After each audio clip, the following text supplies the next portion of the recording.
Bonjour. Voici 2 jours déjà, c'est-à-dire depuis hier le 5 et aujourd'hui le 6, que nous avons lancé dans le cadre de la chaire UNESCO ici à Clermont-Ferrand un séminaire qui va durer, le chantier va durer 3 ans pour le renouvellement du cadre épistémologique et éthique de la promotion de la santé. Renouveler le cadre, repenser l'articulation entre les savoirs expérientiels, les savoirs scientifiques, rapprocher les pays du Sud et les pays du Nord autour des questions sur l'éducation à la santé, autour des questions sur la prévention, sur la promotion. C'est tout l'enjeu de ce séminaire qui a commencé depuis 2 jours. Moi, je suis très heureuse, en fait, d'être ici, parce que c'est vrai que ça fait 22 ans que je suis en France, mais je sais d'où je viens. Et j'y vais quelquefois, justement, dans le cadre de la chaire UNESCO au Cameroun, renouveler le cadre épistémologique et éthique. Moi, je ne parlerai pas de ça aujourd'hui pour le Cameroun, parce que je serai plus dans une mise en place de ce cadre, plutôt que du renouvellement de quelque chose qui existe peut-être, mais qui ne s'appelle pas comme ça.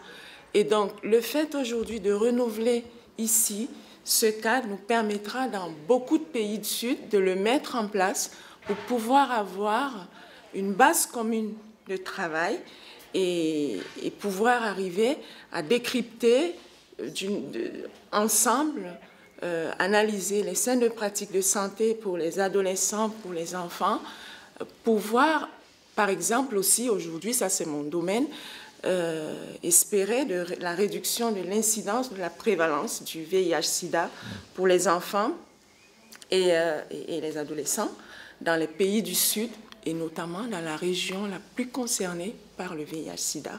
C'est l'Afrique subsaharienne quand même, parce que le monde a 36 millions de malades du sida et 25 millions sont concentrés dans cette toute petite région.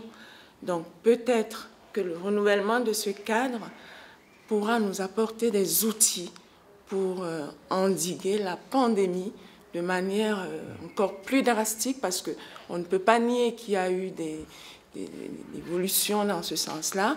On a réduit la prévalence dans beaucoup de pays, mais il y a encore beaucoup de travail. Sinon, on risque d'aller droit dans le mur d'ici quelques années. Voilà. Donc, ce renouvellement, moi, j'espère beaucoup dans ce renouvellement du cadre et j'espère beaucoup aussi dans